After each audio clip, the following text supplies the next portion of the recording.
I think you're really going to like this program. It's pretty remarkable.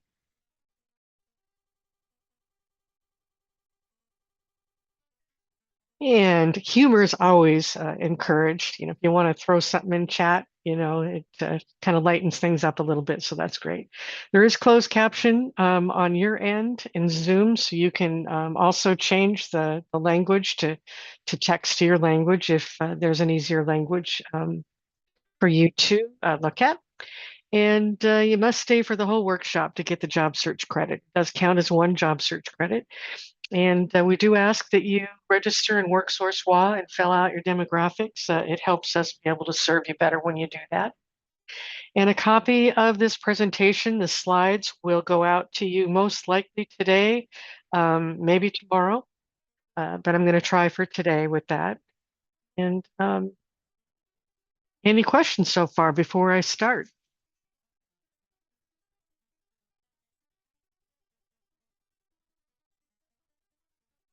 All right. So there was somebody who just let in, Jen, I think it is. I will need the first initial of your last name so you can get credit for taking the workshop. Yeah, it's F. I'll put it in the chat. Okay. All right. I will take care of that. Thank you.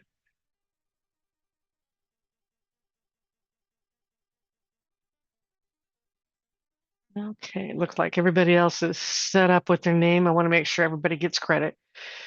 Okay.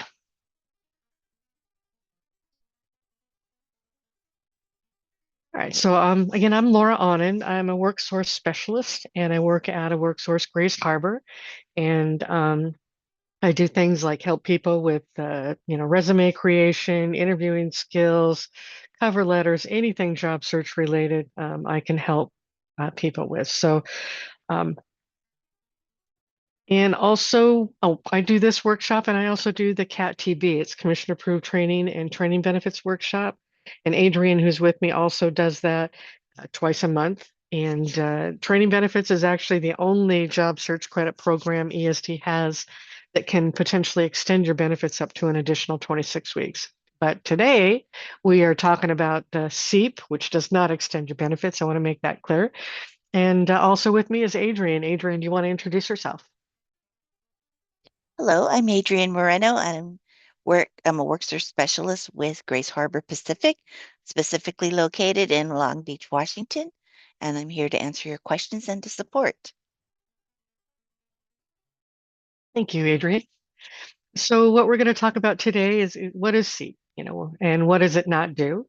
And we'll talk about eligibility requirements and deadlines and how to locate and download from the SEEP approved provider list. What that means is that to get training on how to be self-employed, you have to pick from that list. You can't get training anywhere else.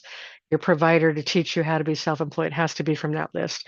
And a little bit, I'm going to open it up in real time and show you how to navigate that and tell you more about that in a little bit. And I'll talk about what the responsibilities of that training provider is and frequently asked questions and how to properly complete the SEEP application. And I will open that up in real time too and talk about that. And also the certification of satisfactory progress. I'm going to go in a little bit of detail with that a little later. And your responsibilities while you're enrolled in SEEP and how to remain eligible if you're approved.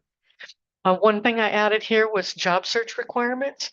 And a lot of people don't know that on the website, there is a page that can tell you all the different things that count as a job search activity, ideas, other than applying for a job. So what I have is a PDF of that. It's 7 pages long. It's,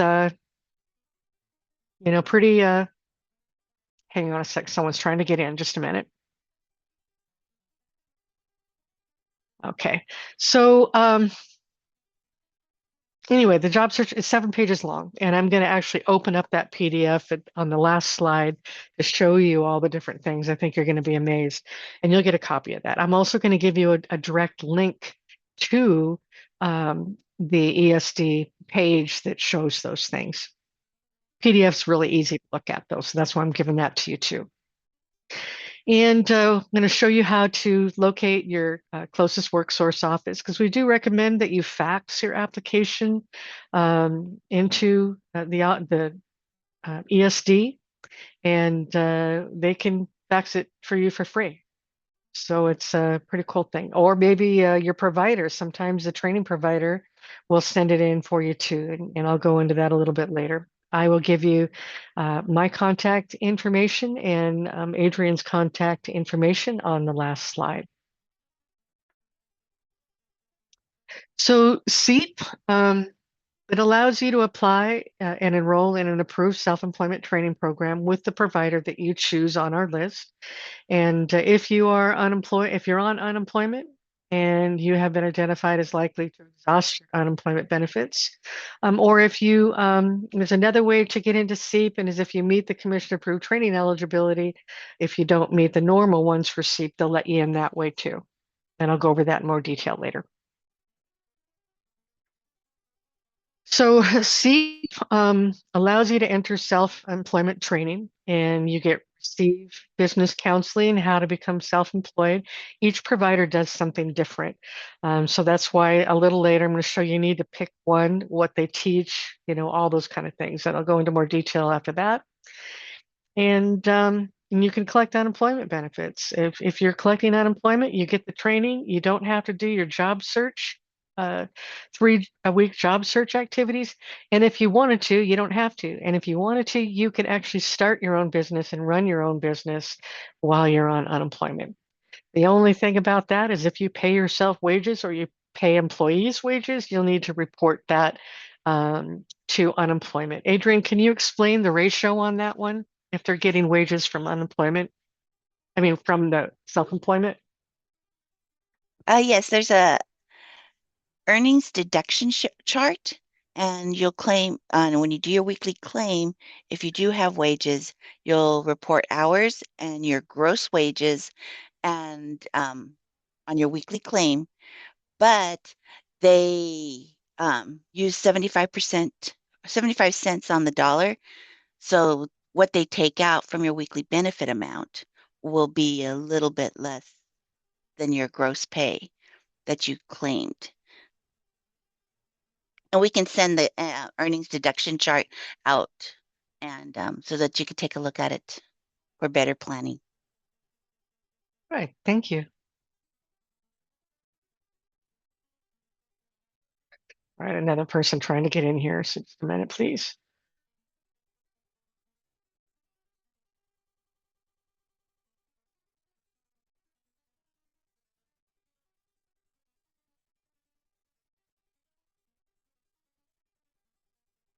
All right, so here we go. Um, all right, so I went over that stuff here for you. Thank you, Adrian, for letting them know that. Again, you have to claim your wages.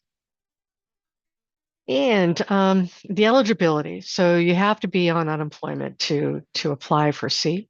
Enroll in the training that it's approved by Employment Security Department. Basically, here's a link right here, SEEP approved providers. I'm going to open that up in a little bit and show you how to navigate that.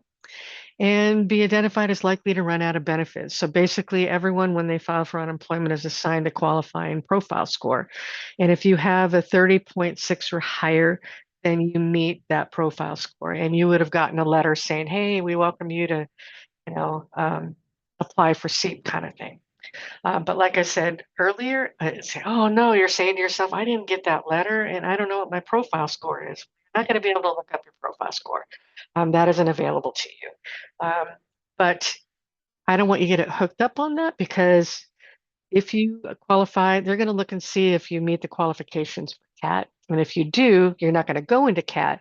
But if you meet those qualifications for CAT, they'll let you and approve you in for SEEP. So there's 2 ways to get into SEEP. So don't get caught up with the profile score. And that's a copy of what the letter looks like. All right, so at a minimum, we're talking about what the eligible training provider is responsible for. They're supposed to give you entrepreneurship training. These are a minimum. They may do more and usually do. Give you business counseling. technical assistance, and maybe other things related to starting up a business and becoming self-employed.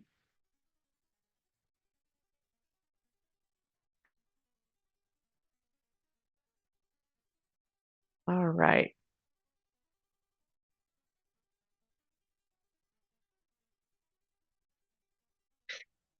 So now what we're going to do is we're going to talk about training provider list. So we're going to do that a second, and I will open that up in real time for you.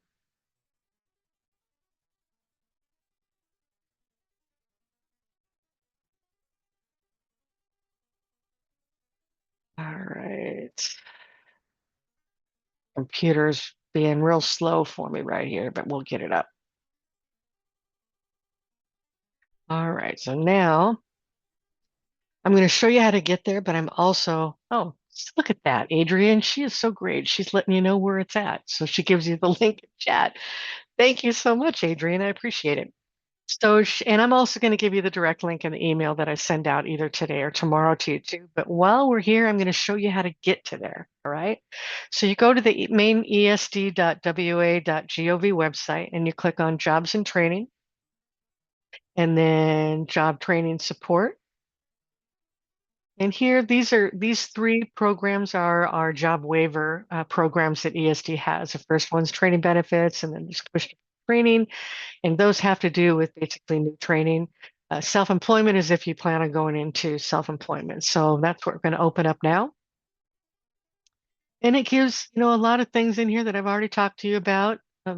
Explanations, if you want to look a little deeper. If you want to see the formula for how they determine worker profiling score, you can click on there and get more information. And here it says if you qualify for SEEP if you qualify for commission approved training. That's that second way I told you if you don't meet the profile score. All right, we'll go down here, and now here on number 1 is the approved SEEP provider list. So that brings you to this website. So this is they go by county and by statewide. So what you need to do is you need to figure out which provider meets your needs. You'll need to ask them things like, hey, since SEEP doesn't pay for training, you can say, hey, do you have scholarships or grants or how long is it? Is it online? What do you teach? All the things you would need to know to pick. And we can't give you any suggestions on that. You'll need to either email them, look at their website, or call them to ask those questions. There's a lot of them. And does anybody want me to look at a particular county? Go ahead and put it in chat. I can do a couple of them.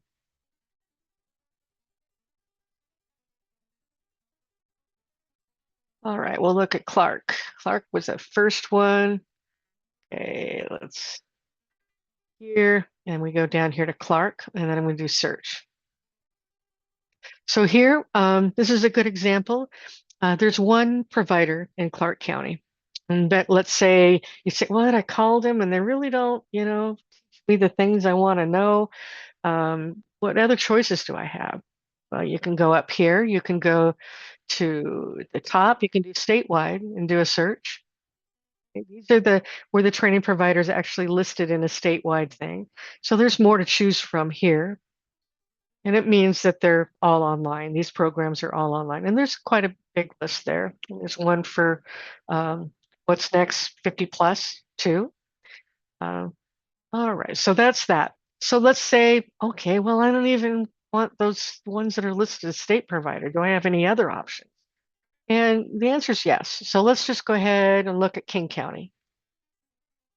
All right, so not all of them put that they're stateside in there, but it doesn't mean that they don't do it. Okay, so if you are in, I'm going to look at it. I'm looking at King County. They may have a larger supply of people. You can look at any county actually, and let's go ahead and do that. I'm going to look and see what people are asking. Might not be able to do all of them, but I'll do some of them here. So let's go ahead and look at Lewis.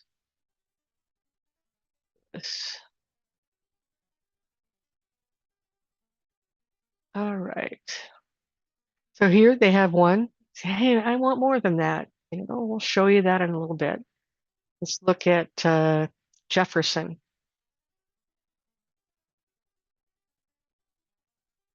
They have quite a few in Jefferson. If you don't want what's in you can look in King County. Maybe there's something there, but you need to ask them if they do something online, because obviously, if you're like in Jefferson and you want to do King County, you can't really commute if it's in person. So keep that in mind. Let's see, Jefferson, Clark, Thurston. Let's look at Thurston.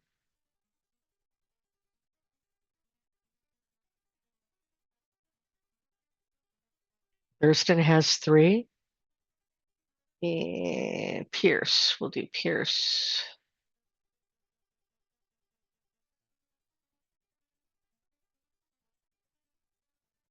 Okay, there's that. Benton and Snohomish. We'll look at Benton.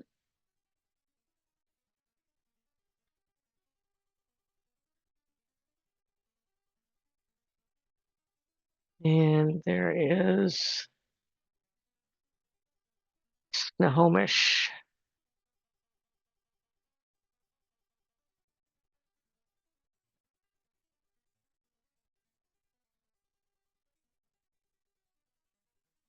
There's two. Whatcom.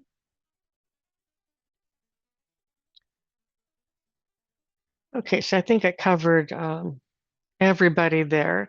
So let's say you're in see Whatcom doesn't have anything, right? So you said, well, man, it doesn't have anything. So you can look at other counties like Snohomish or Pacific or King County and just kind of peruse around. And the only way you're going to know if they can take you or not is to give them a call and ask them the grant, scholarship, how long is it? Is it online? Is it self-paced?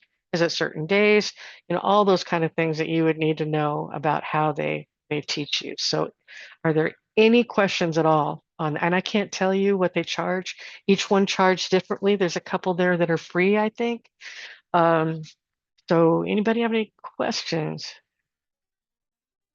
I think I answered Jen's question there about switching to another county.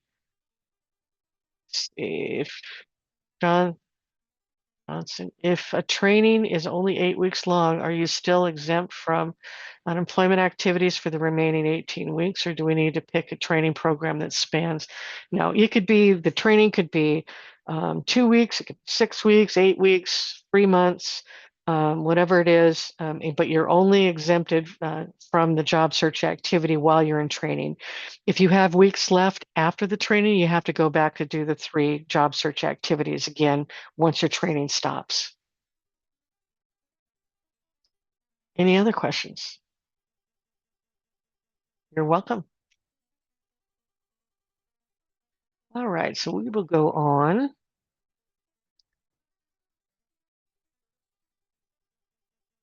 So, as I said a little bit earlier, the training providers teach you different things, like on here on the list, maybe how to do franchises or understanding laws or business plan, marketing, or maybe the whole shebang. A couple of them, I think, only accept low income applicants, or maybe property rights for a business or how to find one of a building to have your business out of. So these are the kind of things you need to find out what they teach.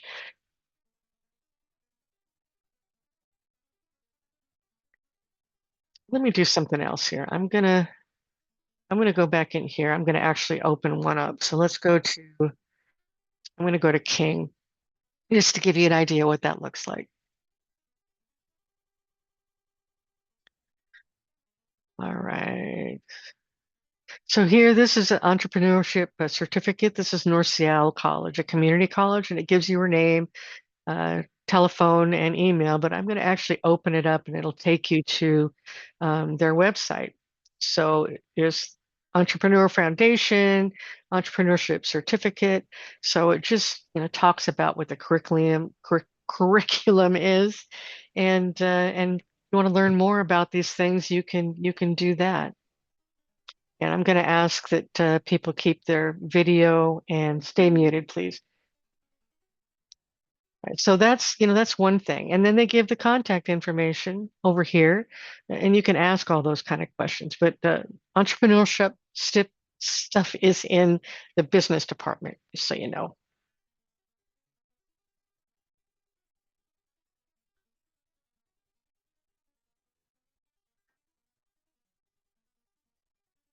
Yeah, I'm just looking at the chat. You self-seek for seat.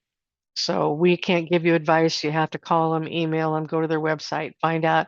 And then once you select them, they can help you with the application and maybe even send it in for you. And there isn't, as far as I know, there isn't one just specifically for veterans, but veterans can certainly go in any of these. I'm a veteran myself.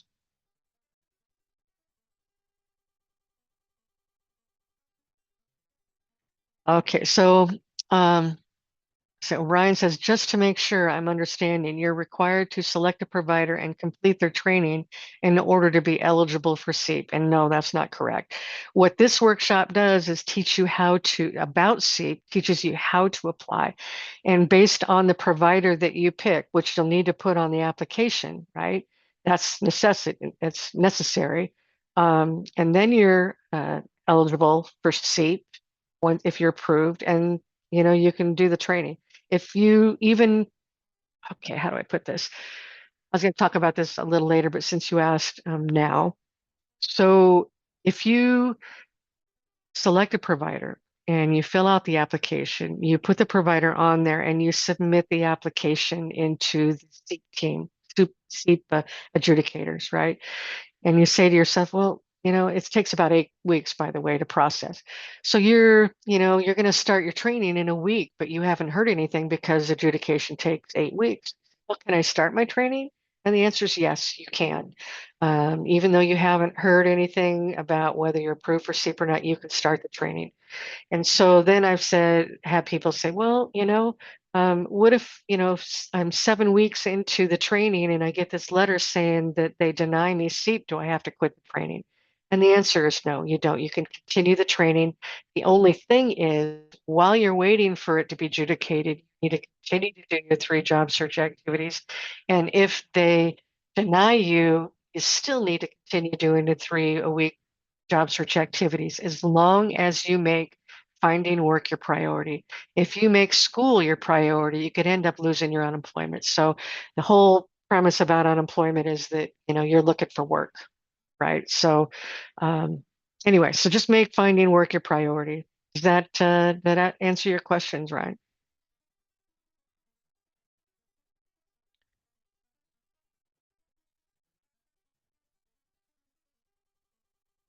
Yeah, and I do want to reiterate, completing the training in order to be eligible for SEEP, that is not correct. So I just wanted to let you know that.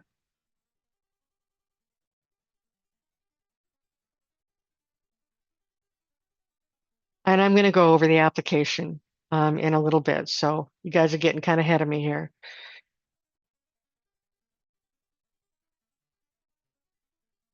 All right. So let me just take a minute here. I do want to say too that a lot of the questions that you have here, I'm most likely going to answer by the end. So just keep that in mind. And if I say, hey, I'll talk about that later, just know that. And takes about okay, I can check on the weeks. Last I heard it was 8 weeks, Aaron. So I'll get with the leadership at the SEEP team and find out definitively for you. Write that down.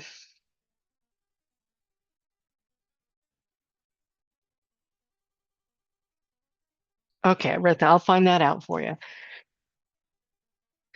And reading Ryan's.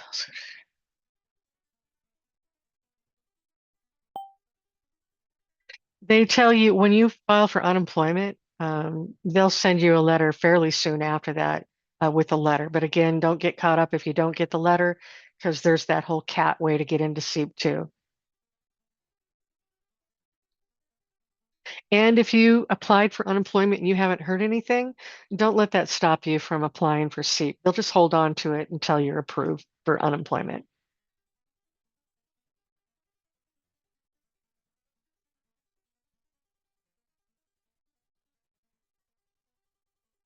So John says, again, I'm going to answer these questions. So I'm going to get back to the training here. And if I don't answer your questions by that time, please hold that question and you can ask in the question and answer period.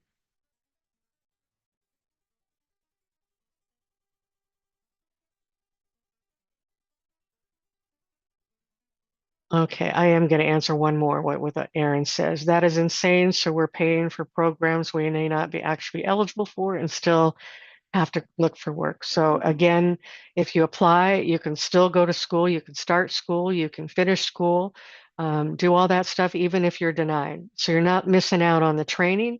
The only difference is you just need to do your 3-week job search activity if you're not approved, but you can continue the training. And the cost depends on the provider. So you'll need to ask them that question. All right, so you can always request a change in your training plan. Whether it's approved depends on your individual circumstances. So whatever that is, you need to talk to the SEEP team and see what it is you need to do to change. Again, some providers provide financial aid, loans, business startup funding will assist you. At the very end, I'm going to give you a couple other options, potential options for funding, and that'll be on the last page of what I talked about. And this question was asked earlier. ESD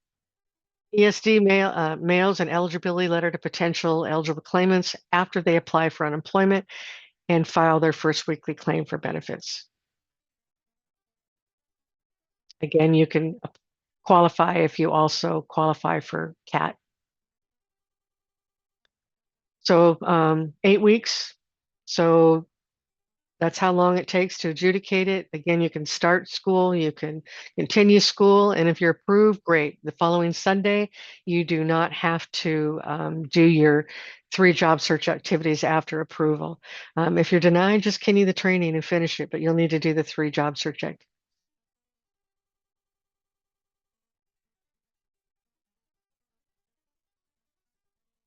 So responsibilities while you're in training, you do have to do your 3 job search requirements while in training if you haven't been approved yet. Once approved the following Sunday, then you can stop doing the 3 job search activities, concentrate on your self-employment training. And if you withdraw from it, you'll have to go back to doing your 3 job search activities. If they deny you the SEEP while you're in training, you need to go back to the 3 job search activities. And when your training ends, then you'll continue to collect unemployment as long as you do your 3 job search activities. And seeking self-employment is not a valid job search activity.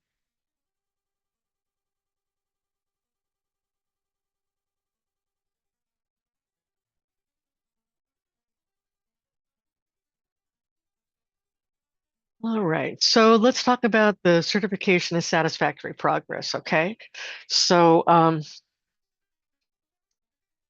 So this is a form that goes out and to you about every 6 weeks. And you take that form and you bring it into an advisor and you ask them to fill it out. So basically they're attesting that you're making progress, that you're not failing it, you're doing well.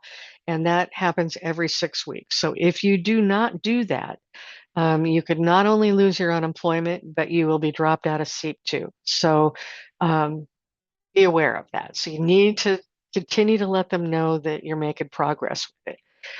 And if you're, let's say you're going to a community college and you're between quarters 1 and 2 and there's nobody there to sign it. So what you do is you put on, you write on the form, nobody here to sign and tell them why we're on break, in between quarters. And then when you do that, also give them a copy that you're registered for the following quarter and you should be good to go. But if you don't turn it in at all, you could lose everything. So that's how important it is, okay? All right. So now that I've said that, since COVID, they have not been sending out satisfactory progress reports. So if you don't get one, don't worry about it because they're just doing like a test group right now. You still might get it, but statewide they're only they're kind of testing the system. How is it working? How well is this going to go? This kind of stuff. So don't worry if you don't get it, but keep an eye out because they can start up any time.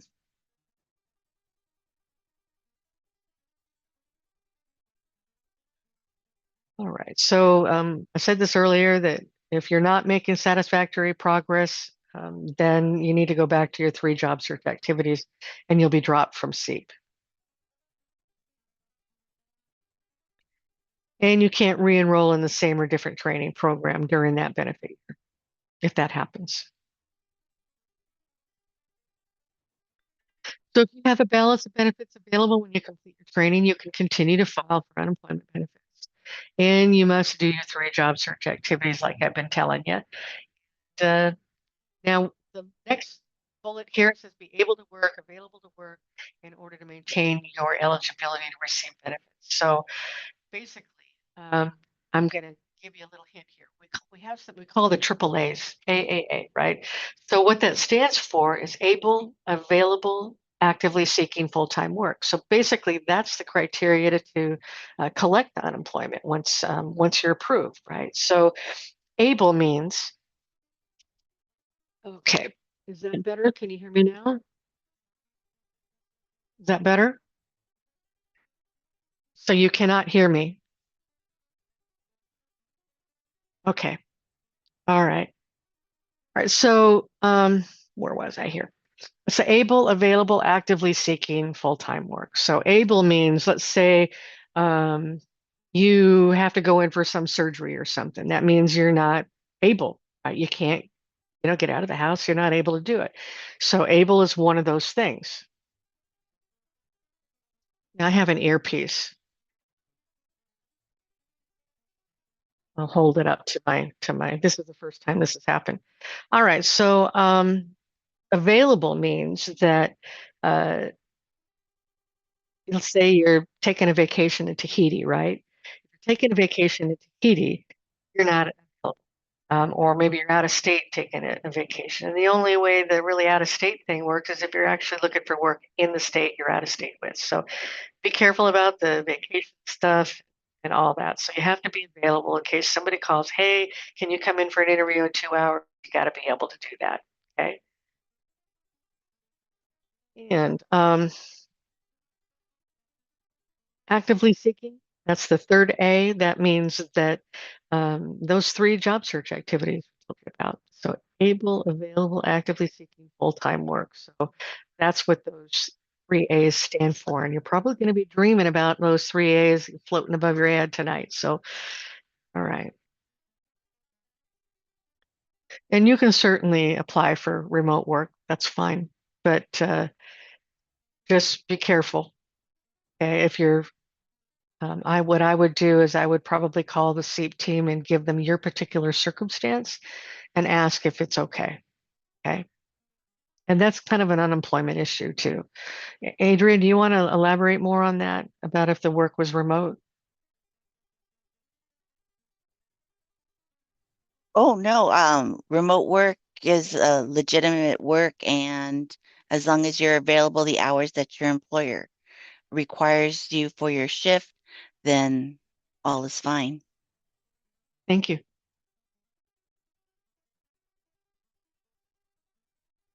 And there are a lot of scams out there. I've had people say indeed they've seen that there. So absolutely be careful, especially if they want you to pay money ahead of time to buy something.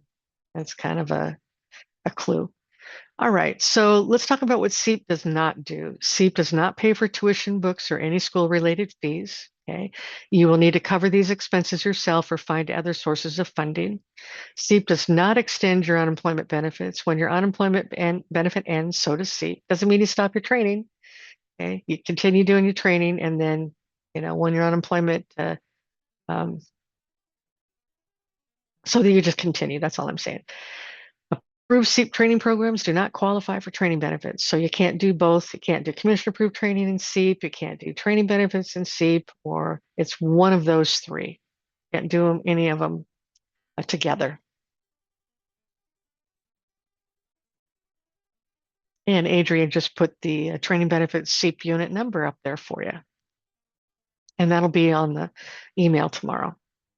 All right, to maintain your eligibility for unemployment benefits while in training, you must be enrolled in full-time training, make satisfactory progress in that training, and you notify the SEEP team if you discontinue training, suspend training, or reduce enrollment less than full time. So, and she gave the phone number there for you. If you do not meet the requirements, you may be required to look for work doing those 3 activities a week and meet other job search requirements, such as participating in job search workshops like this one. This counts as one job search activity in order to continue to collect unemployment. And if you don't meet the requirements, you may, lose your unemployment and have to pay money back. So that's important. Don't want you to have problems on top of being unemployed. No deadlines for SEEP. As long as you are on unemployment, you can apply.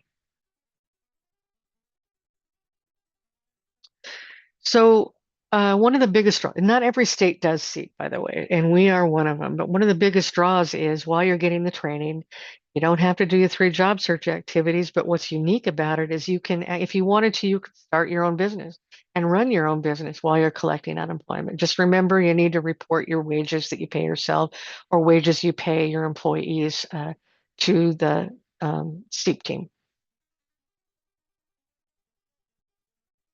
So we'll do a little recap. SEEP allows you to continue receiving unemployment benefits while you're in training. Starting the following Sunday after you're approved, the SEEP program waives your job search requirements. SEEP does not pay for tuition, books, or training costs. If your training ends before your benefits are exhausted, you'll continue to receive unemployment benefits until they are exhausted, as long as you are able, available, and actively seeking full-time work. Those 3 A's, right? And if your benefits run out before training does, you'll need to show the unemployment department that you have the financial resources to finish the training. So there's no point in approving the SEEP program for you if you can't finish it once your unemployment benefits run out, if that's your situation. SEEP does not extend your unemployment benefits when your unemployment benefits end. So does SEEP. Doesn't mean you stop your training. It just won't be officially in the SEEP program. So you can continue your training, no problem. And again, you can't do SEEP training benefits and commissioner approved training at the same time. You have to pick one. All right, so let's take a 5-minute break or 6-minute break and come back at 10:15 and we will talk about the application.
Welcome back. Adrian, can you put the link to this SEEP application in the chat for me, please? Okay. Thanks. All right, so I'm going to show you how to get there. You go to, again, the esd.wa.gov website. You click on jobs and training, and then job training support, kind of like we did before. We're going to click on self-employment like we did before. And then you scroll down here. We already looked at the approved provider list, right? And down here, number 6 is the application. Thanks, Adrian. Here we go. Let's open that up. We'll look at this in real time.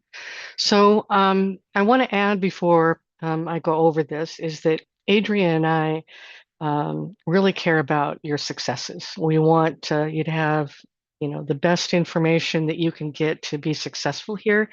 And didn't used to go over in real time the application, but there's a lot of things can go wrong with the application. And we just wanted to make sure that you're aware of those things. So that's why we added this real time application stuff. So All right. So some of the stuff is self-explanatory and we'll zip through that, but other things I'm going to really, draw your attention to, okay? And while we're looking at this, I want you to think about those three A's that are floating above your head: able, available, actively seeking full-time work. Think of those while we're going over this, okay? So you put your name, social security number or claim ID, phone number, your address, and it describes some things here and even gives you the link right in the application for approved providers, okay? And here, program provider information. So let's say you're going to North Seattle College, right? This is where you put that stuff there: the name of the college, the address, the phone number or contact person. Or if they're not a college and they're a provider, you just need their information there. Program name. Let's say the program name is Entrepreneurship Certificate. That's where you put in number 2. Program start date and program end date, not the quarter, but the whole program. Again, name, claim ID. So someone asked earlier about, well, what if I already have a business, right? And that's okay if you do. If you already have a UBI and you already have a business and they want to say what business you're going to pursue, tell them, do you already have a business? And you can say yes. And if you do, what's the UBI number? Okay. Then they want, and it's okay to do that. It's okay to have that ahead of time. You just want to learn a little bit more about self-employment. That's why you're doing SEEP, all that kind of stuff. List the occupation in which you have the most experience. How many years did you work in that occupation? Do you have any factors that prevent you from returning to your main occupation? Main occupation means the one you got laid off from, your prior occupation. So maybe injury, illness, disability, criminal history, whatever that might be. And if it's yes, then you just explain it. You can also do a cover letter if you need a little bit more deeper explanation of your circumstances. And they want to list any other significant occupation and years of experience. And your last 3 jobs, they want to know what those are. Okay. Name, UI claim number. Here in section 2, this is where you sign, date, and phone number there. Okay. This is really important here. Program provider certification. Signature, date, position, phone, and email address. So it's really important that they sign it. If you do not have them sign it, that is a number 1 reason why you're going to be denied. But keep in mind when you're filling out this application that you need to have finding work your priority. Okay, so that's a very important piece, that you have the financial means to be able to pay for it. That could be a savings account, maybe your spouse, your partner, a scholarship, grant, whatever it is that you got. Just make sure you have that in place.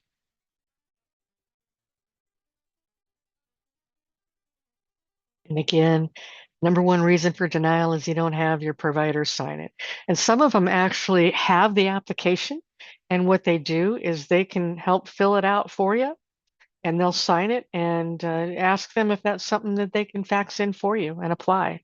Some of them do that. That would be really help you out a lot.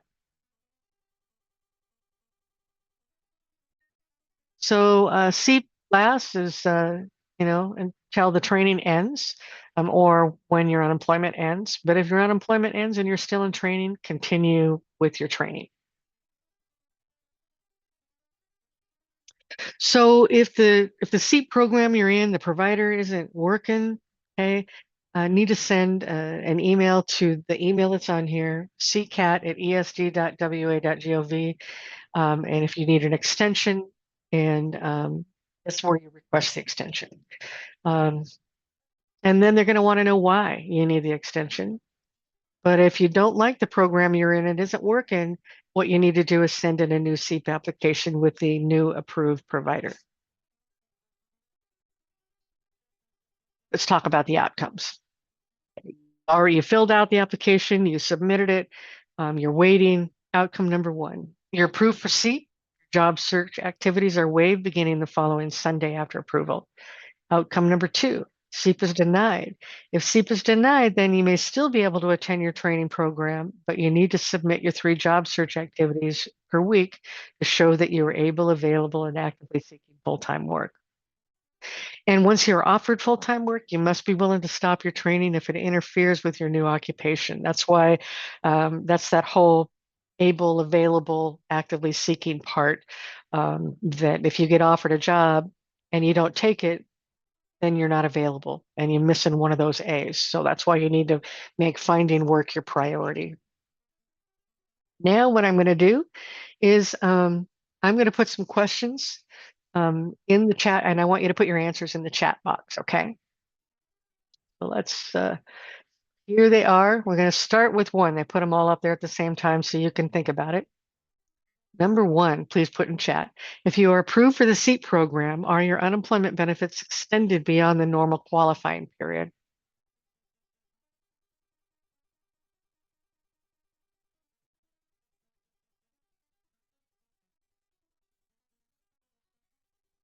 Good job. You guys are listening. Um, Ashley says, what if you're offered part-time work? You don't have to accept part-time work, but if you do accept it, that's fine. You just need to report those wages that you made, your gross wages for the week that you worked in. All right, number two, when can I stop my job search requirements?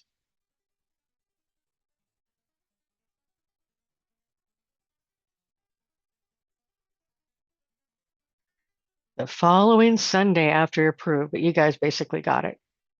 Once you're approved, the following Sunday, it's waived. Yeah. Otherwise, you got to keep doing it, right? Got to keep doing those job search activities. Hey. Number three, will all seat providers accept all participants that seek training from them? Yeah, you were ready. You already had that typed out when you put enter, huh? All right, good job. So do you remember the example I gave?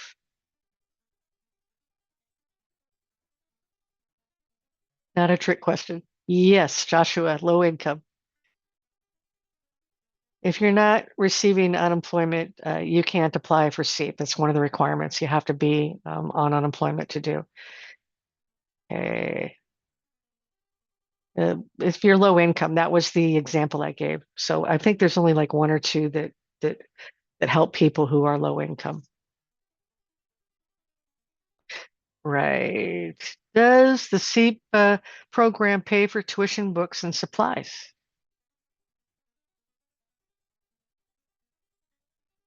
Now that last slide, I'm going to show you some potential options, but you can also ask the provider if they have any means to help you pay.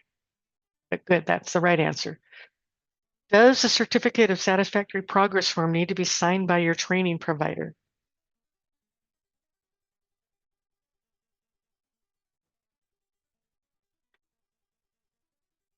What happens if they don't sign it? Then what happens?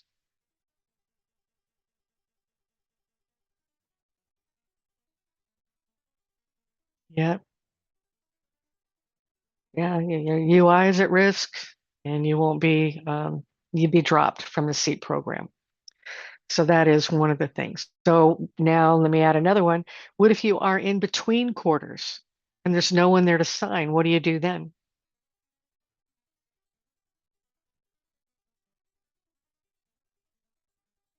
We're talking about the progress report. You don't sign it yourself.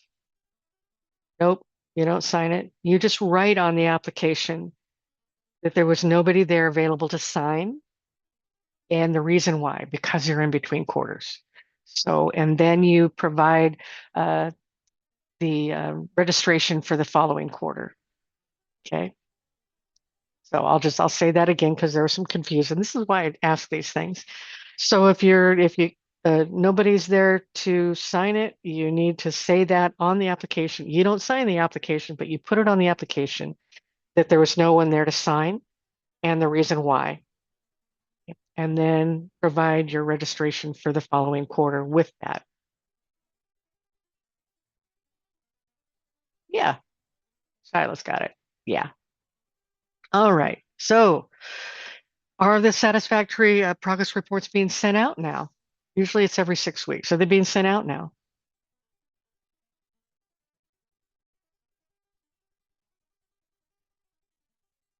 Yeah. You guys were listening? Some are being tested, start up anytime. You guys are paying attention. Only to a select group. All of you are correct. Good job. All right, next question. While I am waiting to be approved for the SEAP program, you already sent in your application. Do I need to continue my 3-week job search requirements?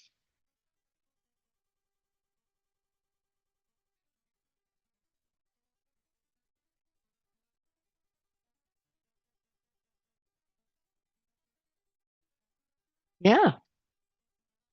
All right. What is a deadline to apply for SEAP program?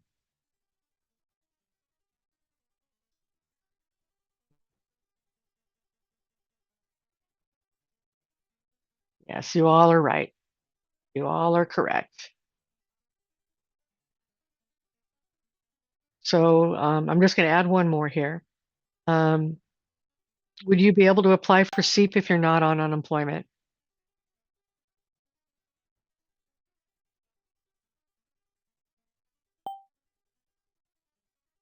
Cool. All right. Good job, everybody. So this is the last page, probably one of the more important ones. So I told you that I would show you that wonderful 7-page job search ideas for you. So let me pull that off here. Hang on. Where'd you go? Here.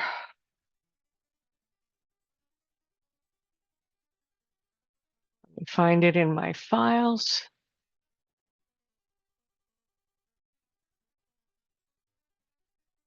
All right.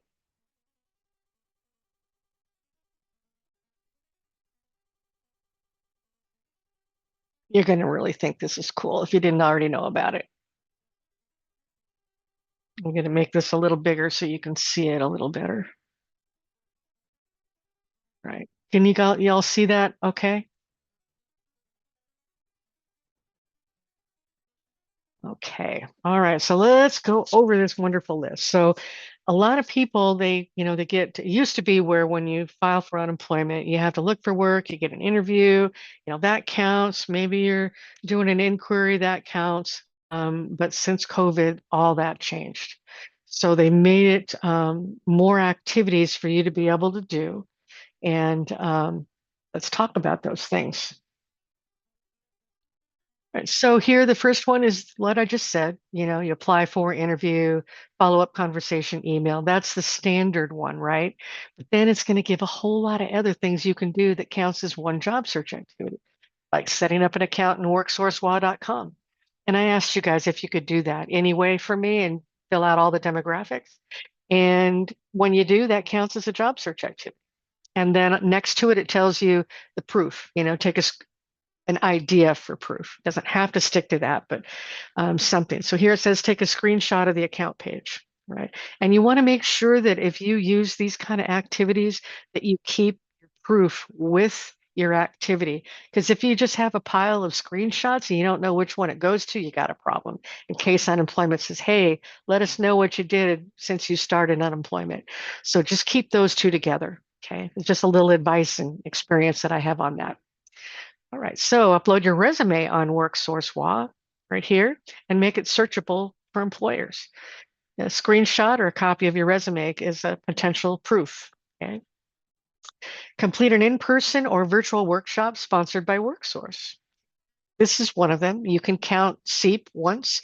You can't take it again in 2 weeks and count it again. It only counts once for that benefit year. So whatever it is you do, you can't do it exact same one twice, whatever we're talking. Again, today's counts is, and it's going to ask you, like right here, the location. If you count today's workshop or CAT-TB workshop, the location is WorkSource Grace Harbor, which is where Adrian and I work out of. So that's the location. And what if you take another workshop somewhere else, you'll need to find out where that location is. In-person or virtual job fair, hiring event sponsored by WorkSource. And you need to contact at least one employer and then gives ideas, name of the event, date, information about where and how you attended, name of the employer. That's your proof.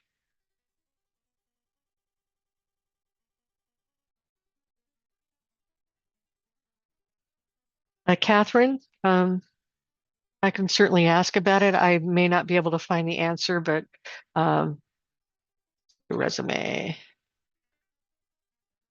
resume upload problems. And that's okay, searchable. This is a searchable feature that you're having problems with. Just want to clarify, Catherine. Okay, can't make it searchable. Okay, I will check that out. If I do find out, I'll let you know today or tomorrow. But either way, I will let them know that this might be an issue. All right, so now let me see. Here, some of you have participated in what we call RESEA, Reemployment Services and Eligibility Assessment. It's where you get this letter and you're required to meet with the worksource specialist to go over, your logs and help you with anything you might need to help you get employed. So that is an RESEA. Not everybody gets those things. They're kind of randomly picked.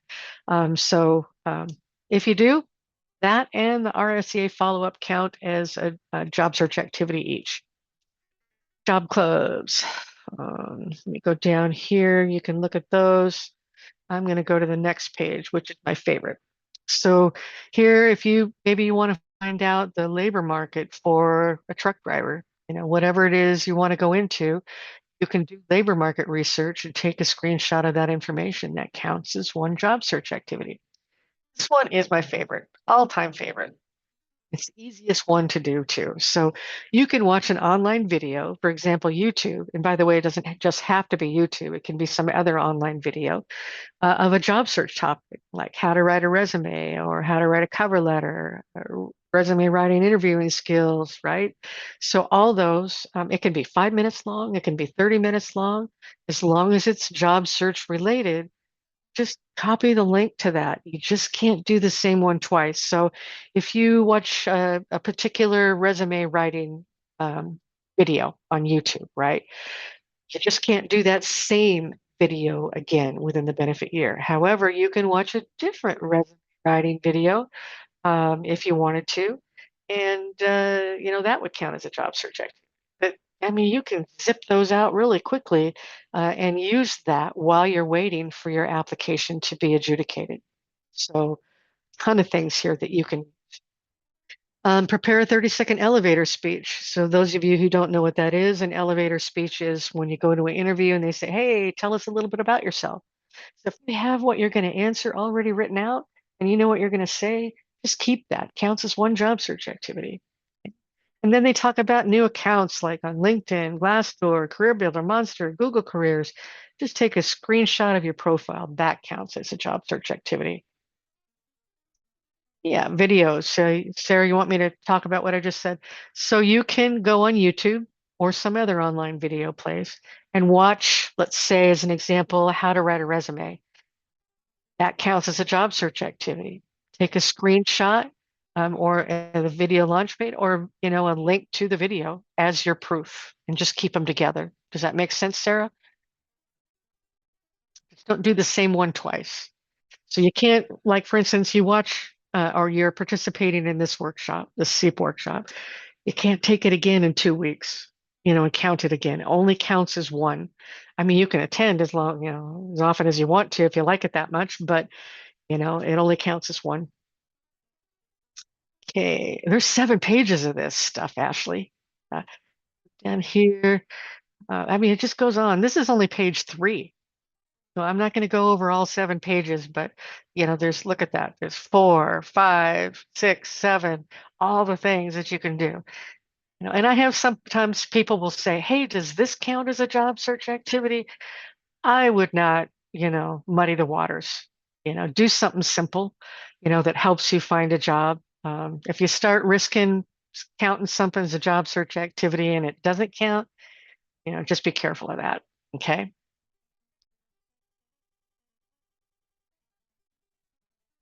So, Sarah, that's exactly what I was talking about. If you start adding, "Hey, does this count as a job search activity or that?" Don't muddy the waters. Just look at that list, and make it simple. That's my recommendation. Okay. All right. So now what we're going to do, all right, let me see here. I'm going to open up worksource WA.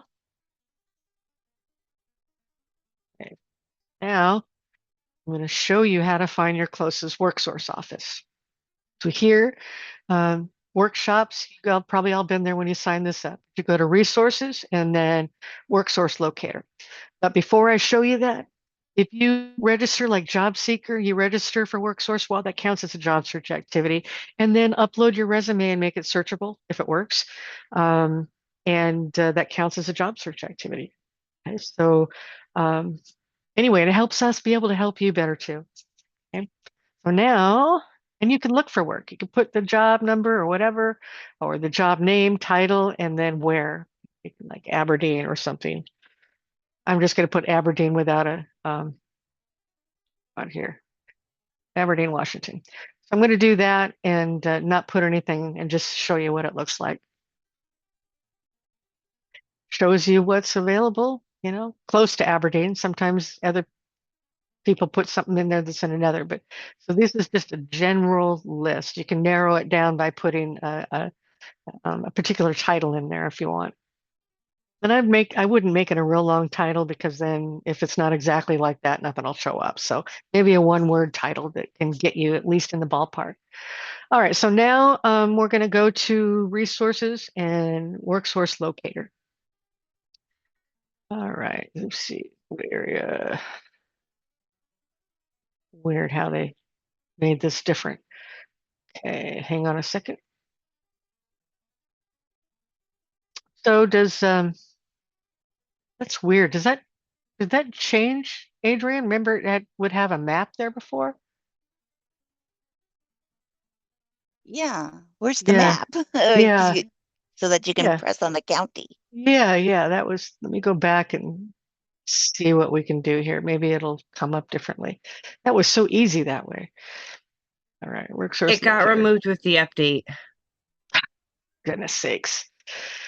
Okay, wish I didn't do that. Anyway, let's go about this a different way then. We'll have to scroll down like I have to do on the phone when I put my year of birth.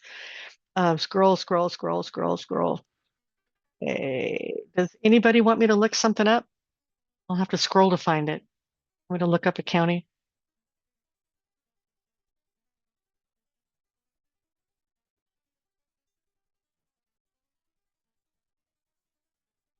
Okay, Clark and Whatcom. All right, source. Again, I have to look for it now. Clark, College, Clark or Whatcom. There's Whatcom. We'll start with Whatcom since it came up that first. And then it says physical location is open, um, in-person services available, gives you their hours, their address, their phone number, and even an email. So now that I've opened that one up, and then I'll look at Clark here in a minute. But now that I looked that one up, what I want to tell you is there is a potential funding possibility if you qualify. It's WIOA. I put that in the chat. Okay. Workforce Innovation Opportunity Act, WIOA. So what you can do is you can call or go to your closest work source and say, hey, can you tell me how you can refer me to a WIOA specialist? Most WIOA specialists are embedded in WorkSource offices, but each WorkSource office may have a different way you know, uh, to refer you. Okay. So, oh, cool, Mary, that's great. And it's not just about um, funding your training, right? It could also be where, let's say you get a flat tire and you can't drive to the training, right? They may be able to help pay to repair that tire. So there's all kinds of really cool things that can go along with WIO, and it all depends on whether they have the funding available because they do run out. So WIO, remember that, okay? Like Grace Harbor, if you want to be referred to a WIOA specialist. It has this long process. You have to go to workshops, all kind of thing. When I worked at WorkSource North Seattle and someone, hey, can I speak to a WIOA specialist? I would just go in the back and say, hey, can you see this person? And then I would walk them back and then they would talk about eligibility in person that way. So each WorkSource office does things different. So I'll say the one that's a little bit more in depth is my region, which is Thurston, Mason, Lewis, Pacific, and Grace Harbor. So not that you can't do it, it's just a little bit more of a process. All right, so now let's look at I'm still trying to find Clark or King. Okay, hold on. Okay,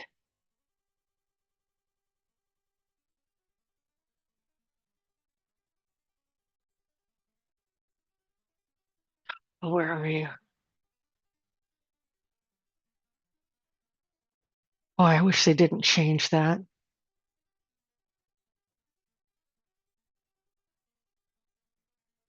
Do you see it, Adrian?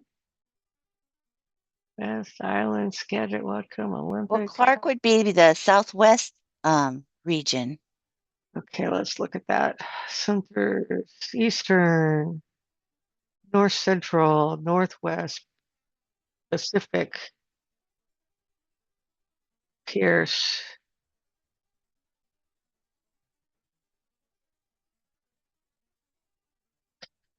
All right, so let me do King County while we're at it. So we're just doing WorkSource North Seattle. Okay. There's a few of them in King County. Again, it tells you in person, virtual service is available, the times, the address, the phone numbers, um, and emails. So there's that. Yeah, I will have to do that. Sometimes changes aren't for the better, but maybe they're planning on putting something new and improved in there. All right, let's go down. I'll do one more here. All right. South Seattle.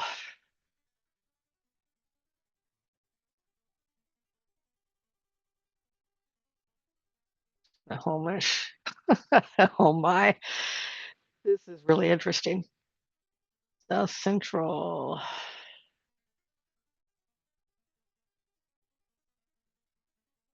So would that be Vancouver, Adrian? Howlett? Yes.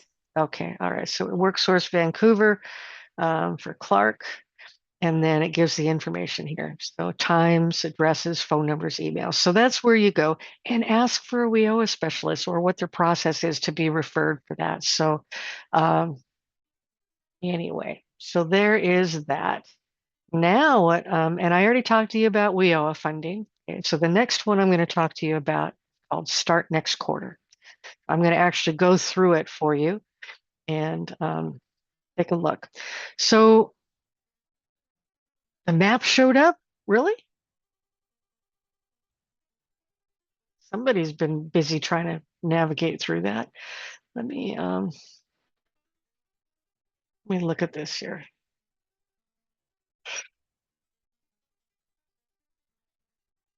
Bear with me a minute.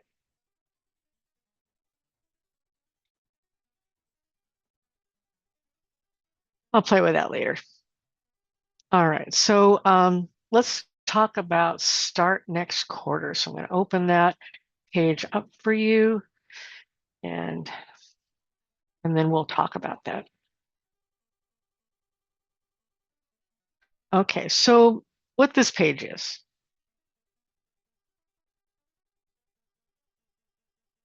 Oh my goodness, really? Why did you do that?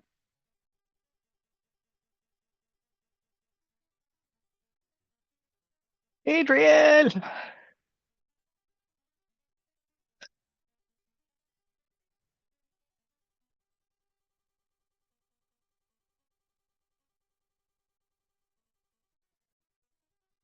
still doing that.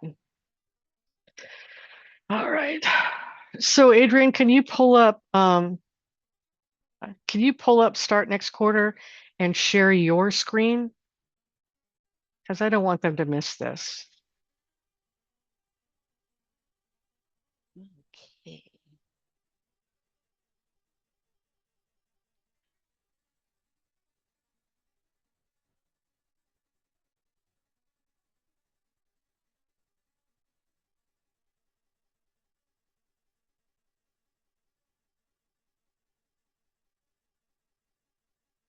Okay, can you see it?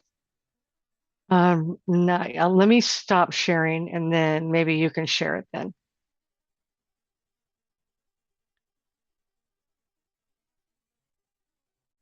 Okay, now it's working on my part. You want me to just go ahead and do it?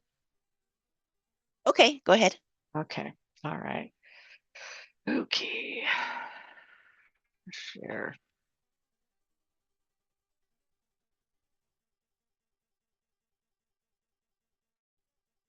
All right, so what this is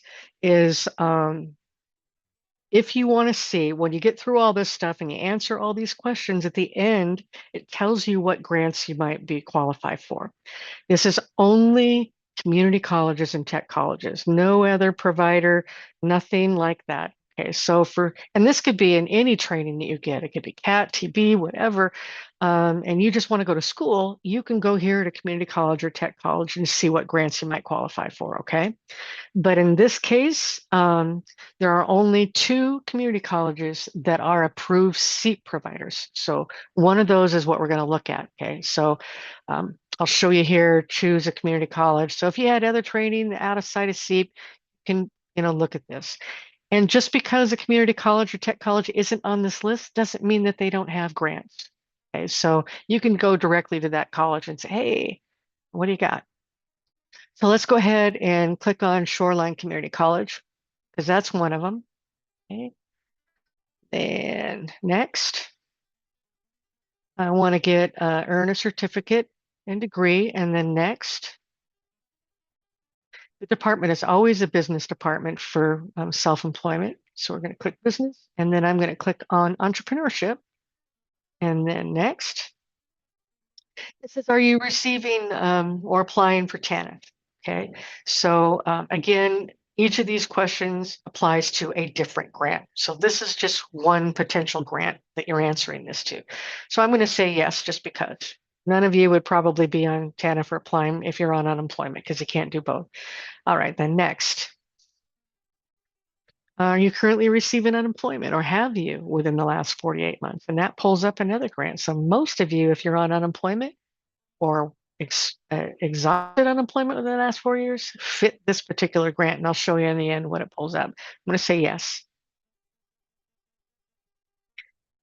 All right. Are you a resident of Washington or lived in the state for a year or longer? That is a criteria for any of these grants. And then next, you said no, nothing would pop up. Right. So are you at risk of being laid off? I'm just going to say no. And next, do you have 45 college credits? So basically, you say, oh, no, I don't have 45 college credits. I only have 35, right? Or, 40 or whatever, or none. You're gonna say, no, I don't have 45 college credits. And then next, how many people in your household? This applies to the TANF question, that one grant that'll come up for that. I'm going to say 3. And then based on that 3, it asks you if you have income below that amount. And I say, yes, it is below that amount for those 3 people. How did you hear about Start Next Quarter? I'm going to do other. So I'm going to do next. And so these are the 3 grants that came up. If you're going to get your SEEP training from Shoreline Community College or North Seattle College, those are the only 2 approved SEEP providers for SEEP. So here for Shoreline Community College, because you said yes on TANF, Workforce Funding Grant came up. Because you said you're on unemployment or exhausted unemployment, worker retraining funding came up. So that can either pay for 1 quarter, 6 quarters, or more. It really depends on the college. So you need to ask them that question. Opportunity grant is a grant if you have less than 45 credits. There's other criteria too, but on a basic level, that comes up. So then you sign up, and what happens is you'll get invited to a workshop to explain all this stuff, and then they will refer you to the grant specialists that apply to you. And you can talk to an advisor in those grant areas and talk about registering and getting funding for it. So again, Shoreline Community College or WorkSource North Seattle. Does anybody have any questions on Start Next Quarter?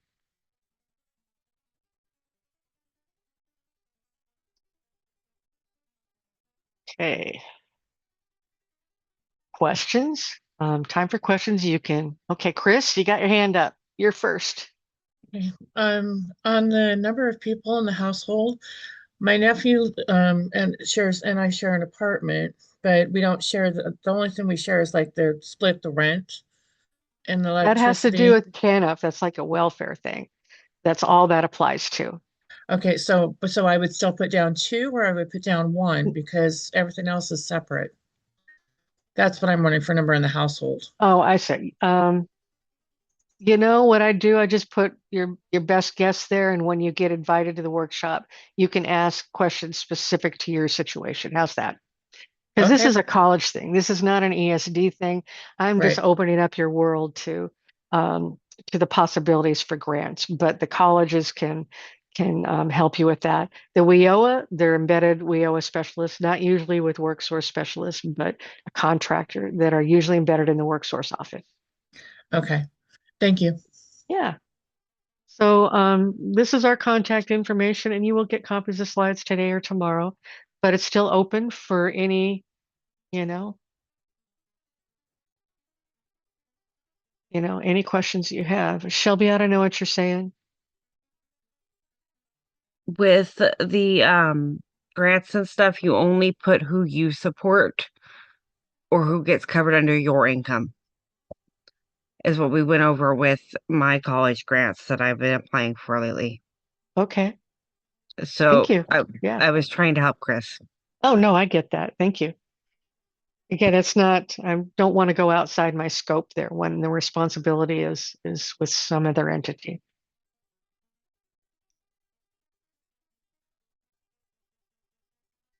Kyle, the SEAT program is only to get training on how to open up your business and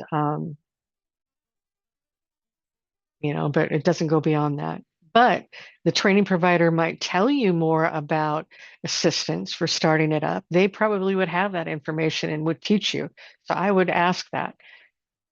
Or even when you're trying to find a provider that works for you and you're asking questions about grants or scholarships or length, is it online? What do you teach? Maybe you could just add it to that and just say, hey, are you going to teach us any assistance for starting it up? Okay, you're welcome.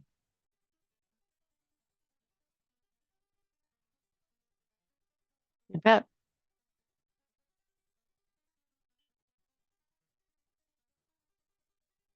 So we are 7 minutes early. If you don't have any questions, you are welcome to go.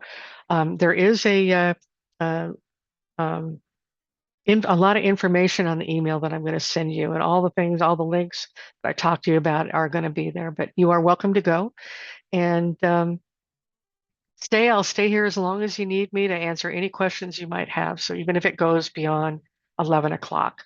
So anyway, thank you for joining us if you're going. Thank you. You bet.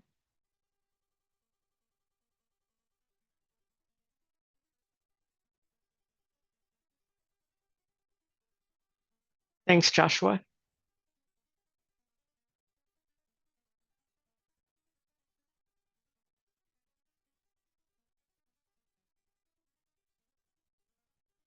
You guys have a great day too.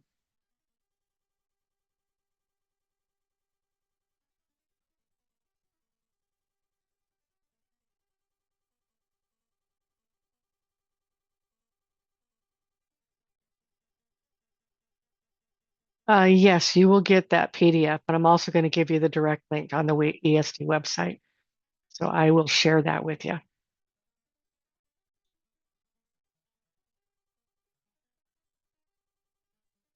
You're welcome, Ryan. And I will try to find out how long, if it's changed from 8 weeks.